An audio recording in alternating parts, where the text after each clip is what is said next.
अवधूत चिंतन श्री गुरुदेव दत्त. माझ्या सर्व साधक बंधू भगिनींनो, आज आपण वामनराज प्रकाशन चे परमपूज्य सौ शकुंतलाताई आपटे लिखित तरी गा ऐसे करी हे पुस्तक वाचण्यात घेत आहोत. आणि त्यात आपल्या शरीरात महाभारत शरीरातले हा जो टॉपिक आहे तो आपण पाहूया. महाभारत शरीरातले 1994 साली अमेरिकेत असताना न्यू जर्सी येथील एक साधक श्री पद्माकर तोळे यांच्याकडे परमपूज्य सद्गुरू सौ ताईंनी महाभारत ही मालिका बघितली आणि यातून श्री भगवंतांना काय दाखवून द्यायचे असेल, ब्रह्मांडी ते पिंडी या न्यायाने या देहात महाभारत कसे असेल, महाभारताच्या रूपाने हा योग श्री भगवंतांनी कसा प्रकट केला असेल, अशा विचारांनी त्या 4 दिवस अत्यंत बेचैन होत्या. 5व्या दिवशी परमपूज्य श्री वासुदेवानंद सरस्वती टेंबे स्वामी महाराज आपल्या तेजोमय रूपाने त्यांच्यासमोर प्रकट झाले आणि सुहास्य करीत त्यांना म्हणाले की आम्ही तुम्हाला काही मुद्दे सांगतो, ते लिहून घ्यावेत.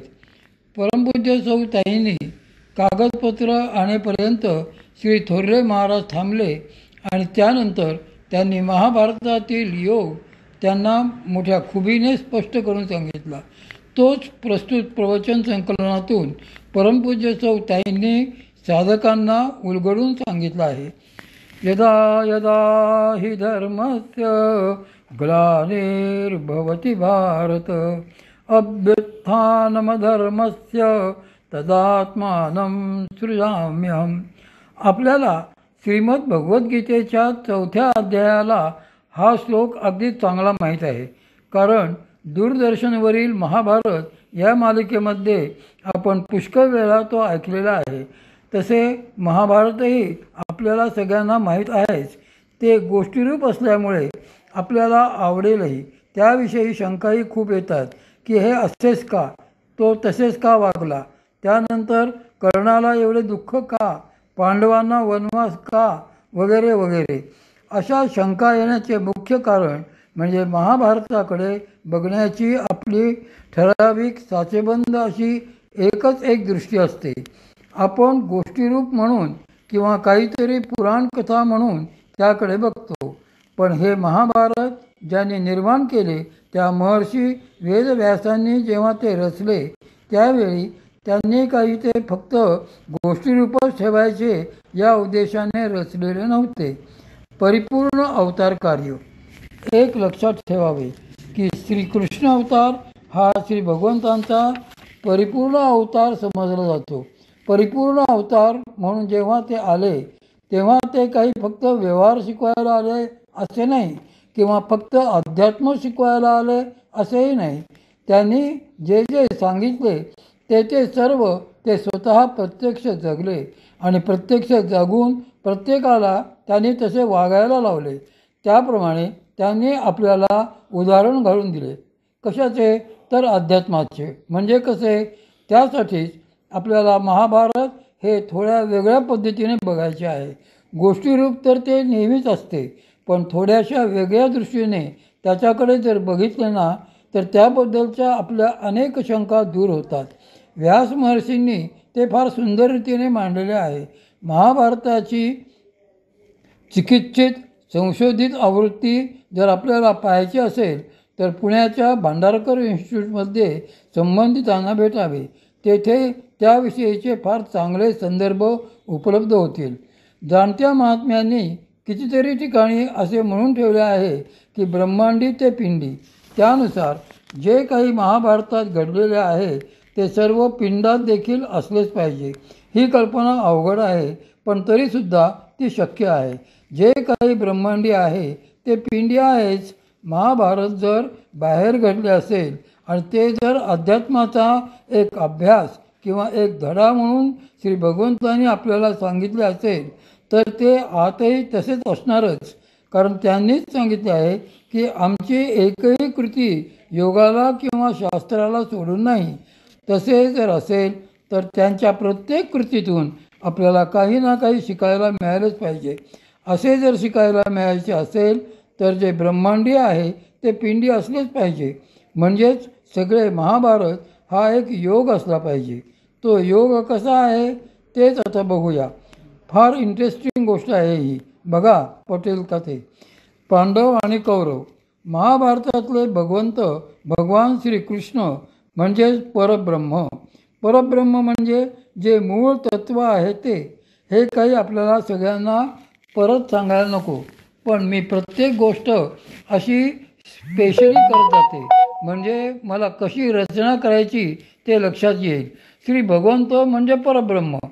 त्यानंतर साहजिकच पुढचा विचार येतो तो असा की पांडव म्हणजे कोण.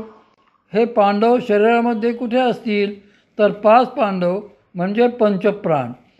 प्राण, अपान, व्यान, उदान आणि समान हे पंचप्राण आहेत. आणि यांच्यातला जो अर्जुन आहे तो म्हणजे प्राण. का ते सगळे विवरण पुढे येईलच. त्यानंतर जो पहिला प्रश्न असतो आणि जो सगळ्यांना जाचत असतो तो म्हणजे कर्णाविषयी. प्रत्येकाला असे वाटत असते की कर्णालाच एवढे दुःख का. तर त्याचे कारण असे की कर्ण म्हणजे जीव आहे. या कर्णाची उत्पत्ती पांडवांच्या अगोदर झालेली आहे. जशी उत्पत्ती आहे तसाच हा क्रम आहे. कर्ण म्हणजे जीव असे जर समजले तर तो कायम वासनांच्या गर्तेत पडलेला असतो, संसारात पडलेला असतो. त्या कर्णाला ह्या 5 प्राणांपासून वेगळे काढले तरीसुद्धा हे 5 पांडव आणि कर्ण यांची उत्पत्ती एकाच ठिकाणाहून आहे हे लक्षात घ्यायला हवे. ह्या कर्णाला कर्मात आणल्याबरोबर जीव दुःखात गेला. मग आता कर्णाची आईपासून तुटणे इत्यादी जी सगळी कर्मजन्य दुःखे होती ती आपल्याला समजतील. कारण त्या जीवाला त्या कर्मातच बरे वाटत असते. कित्येक वेळा कर्णाला सुधारण्यासाठी संधी दिली गेली पण त्याने आपल्या कर्मांना काही सोडले नाही. त्यामुळे तो कायम दुःखातच राहिला. असा हा जो जीव असतो त्याला कितीही समजावले तरी तो त्या संसारातच आणि त्या वासनातच मग्न राहतो. त्यामुळे कर्णाने शेवटपर्यंत कौरवांची साथ सोडली नाही. बरे, तुम्ही म्हणाल की पण त्याच्याजवळ स्वतःचे सद्गुण होते, त्याच्याजवळ उदारता होती, शूरत्व होते, स्वामीनिष्ठा होती, प्रामाणिकपणा होता, असे त्याचे अनेक सद्गुण होते जे श्री भगवंतांजवळ नित्य असतात. त्यातले काही गुण प्रकर्षाने त्याच्याकडे निश्चितच होते. प्रत्येक जीवापाशी असे काही गुण असतात हे लक्षात ठेवावे.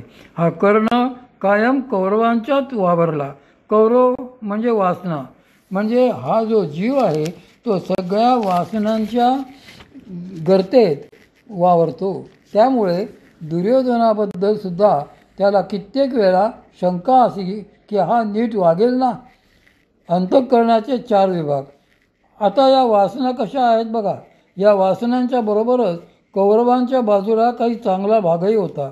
तो भाग कुठला तर पितामह भीष्म, त्यानंतर द्रोणाचार्य, कृपाचार्य आणि विदुर.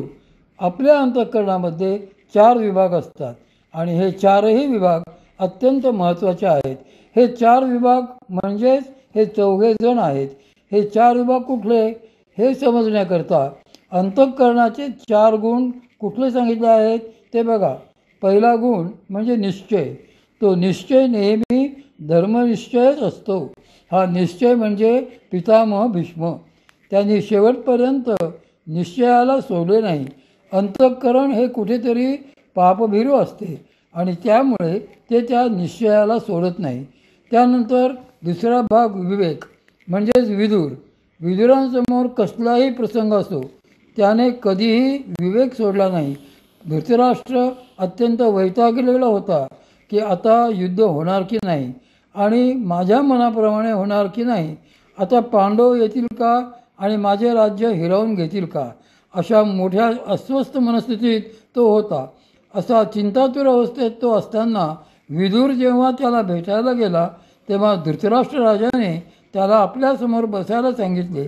त्यावर विदुर त्याला म्हणाला की महाराज, मला या ठिकाणी बसता येणार नाही. मी आपल्यासमोर कसा बसू? म्हणजे त्याचा विवेक एवढासुद्धा सुटत नसे. असा हा विवेक अंतःकरणामध्ये असतो. त्या विवेकामुळे अंतःकरणाला स्थैर्य येते. म्हणजे विदुर हा शहाणपणाचा अंतःकरणातल्या विवेकाचा प्रतिनिधी आहे. हे शहाणपण चांगल्या अर्थाने आहे. असे चांगले शहाणपण हे सत्प्रवृत्तीचे लक्षण असते. असा हा विदुर म्हणजेच विवेक. त्यानंतर अंतःकरणामध्ये शूरत्व असते. हे शूरत्व शौर्य कसे असते बघा. जर समजा आपल्या मुलाबाळांवर काही कठीण प्रसंग आला तर आपण धावून जाऊन पहिल्यांदा ते संकट बाजूला करायचा प्रयत्न करतो. तुम्हाला वाघिणीचे एक उदाहरण सांगते. वाघिणीला जर असे जाणवले की तिच्या पिल्लाला धोका आहे तर ती एकदम खवळून उठते. तिथे अत्यंत शूरत्व असते. ते फक्त वन्य प्राण्यातच असते असे नाही, तर प्रत्येक मनुष्य प्राण्यात देखील ते असते. प्रत्येकाच्या अंतःकरणामध्ये असे शूरत्व असते. असे हे शूरत्व म्हणजेच द्रोणाचार्य. त्यानंतर चौथा भाग म्हणजे शास्त्र. हे शास्त्र म्हणजे कृपाचार्य. हे 4 भाग अंतःकरणात असावेच लागतात. हे 4 भाग अंतःकरणामध्ये असले तरच ते पूर्ण संवेदनशील अंतःकरण बनते. असे 4 भाग कौरवांच्या बाजूला होते. त्याचे कारण असे की पांडव म्हणजे पंचप्राण आणि श्री भगवंत हे एका बाजूला आहेत आणि कौरव व बाकीचे 4 जण हे दुसऱ्या बाजूला आहेत. कारण ते मन, चित्त, बुद्धी, अहंकाराचे म्हणजेच अंतःकरणाचे विभाग आहेत. धृतराष्ट्र आणि शकुनी. आता आणखी एक गोष्ट, समजा त्यांच्यातून पुढे जायचे ठरवले तर अंतःकरणाचे हे जे 4 विभाग, हे जे गुण आहेत ते विकास पावण्याच्या दृष्टीने श्री भगवंत विवेकाला असे सांगायला भाग पडतात की बुद्धीला सांग असे वागू नये. पण ही जी सामान्य बुद्धी असते ना, ती तर वेळेला कर्मानुसारिणी असते. त्यामुळे कर्णाला जरी कितीही पटले असले की दुर्योधन चुकीचे वागत आहे तरीसुद्धा त्याने कायम दुर्योधनाला पाठिंबाच दिला. त्याचे कारण कर्मलिप्त बुद्धी. ती कायम मध्ये आडकाठी घालते. ती कर्मानुसारिणीच असते. येथे कर्म कोणते? तर ते श्री भगवंताने घालून दिलेले संकल्प जन्म कर्म होते. आतापर्यंत आपण 5 पांडव म्हणजे काय ते बघितले. श्री भगवंत म्हणजे काय ते बघितले. भीष्माचार्य, विदुर, द्रोणाचार्य आणि कृपाचार्य म्हणजे कोण तेही बघितले. आता कौरव. मगाशी मी उल्लेख केला त्याप्रमाणे कौरव म्हणजे सगळ्या वासना. या वासना नाना प्रकारच्या होत्या. त्यांच्यातल्या काही ज्या अत्यंत महत्त्वाच्या होत्या त्याच फक्त येथे बघूया. धृतराष्ट्र म्हणजे मोह आणि मत्सर. धृतराष्ट्राला अत्यंत मत्सर होता. कसा? त्यासाठी शकुनीचे उदाहरण सांगते. आपल्याला असे वाटते की शकुनी केवढा सूडबुद्धीने वागला. शकुनी हे सूडबुद्धीचे द्योतक होते. पण तो असे का वागला यामागे एक कारण आहे. दूरदर्शनवरील महाभारत या मालिकेमध्ये आपल्याला जे दाखवलेले नाही पण मूळ महाभारतामध्ये त्याचे संदर्भ आहेत. या गांधार राजपुत्राला म्हणजे शकुनीला 99 भाऊ होते, तो धरून 100. ज्यावेळी धृतराष्ट्राचा विवाह झाला त्यावेळेस धृतराष्ट्राने गांधार देश किती सुंदर आहे, समृद्ध आहे याचे संबंध वर्णन ऐकले. आजचा अफगाणिस्तान म्हणजे त्यावेळेचा गांधार देश. त्या काळी तो अत्यंत समृद्ध असा प्रदेश होता. त्यामुळे धृतराष्ट्राला त्याचा मोह पडला. आता हे आपण 5 पांडव, 100 कौरव हे सगळे पाहिले. उद्या आपण सूडबुद्धीचे कारण काय हे बघूया. अवधूत चिंतन श्री गुरुदेव दत्त. ह्यासाठी वामनरास प्रकाशनची पुस्तकांसाठी पुण्याच्या पत्त्यावर आपण